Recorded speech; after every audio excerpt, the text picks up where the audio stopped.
जी को मैं उनके रिएक्शंस पर कभी मेरी इच्छा नहीं होती है बोलने की, क्योंकि उनके पास राजनीतिक शब्दावली नहीं होती है। वो पॉलिटिकल आदमी नहीं है।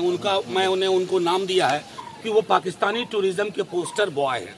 पीछे मंजू वर्मा जी बैठी हुई हैं और वो जेल और बेल पे ज्ञान दे रहे हैं।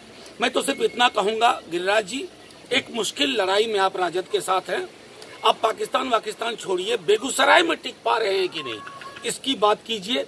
और हाँ, पॉलिटिकल वोकैबुलरी का इस्तेमाल कीजिए, शब्द संयमित हो, भाव संयमित हो, और बाकी चीजों पर आकर के चुनाव के मैदान में फैसला करें। कस्टोडियन नहीं है, उसके पॉलिटिकल फॉर्चून के कस्टोडियन नहीं है, चाहे वो मंत्री हो या कोई भी व्यक्ति हो। आपने व्यवहार की बात की, वाईसी के विधायक पे क्या कहेंगे? मसूद अजहर साहब बोल रहे हैं। वो देखिए, इस बारे में मेरी टिप्पणी लेने से पहले मैं चाहूंगा कि आपसे ये कहूं कि रविशंकर जी ने जब श्रीमान लगाया था, उस पर भी एक टिप्पणी ले आई है।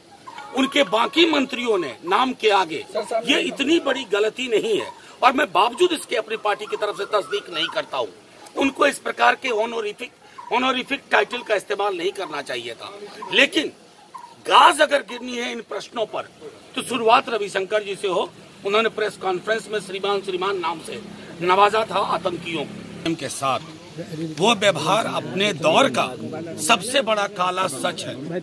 उस काले सच में इन्हें लगता है कि इलेक्शन कमीशन ऑफ इंडिया इनकी मुट्ठी में है। चुनाव आयोग को हमने लगातार देखा है बीते दिनों, और लगातार आगाह भी करते रहे हैं, हाथ जोड़ के विनती करते रहे हैं, चुनाव आयोग महोदय, ये चुनाव आपके लिए भी परीक्षा का प्रश्न है।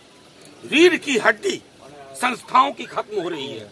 अगर इस मसले पर सख्त रवैया नहीं लिया गया, तो मैं समझ रहा हूं कि चुनाव आयोग नाम की चीज इस मुल्क के इतिहास में इतिहास बन के रह जाएगी। सब लालू जी की संतति है, सबके अपने अपने विचार हैं, हर कोई अपने हिसाब से कार्यकर्ताओं का आकलन करता है। उसमें चीजें रिजॉल्व हो रही हैं, और चीजें जब रिजॉल्व हो रही हैं, तो इन बातों का कोई मतलब नहीं हो रहा।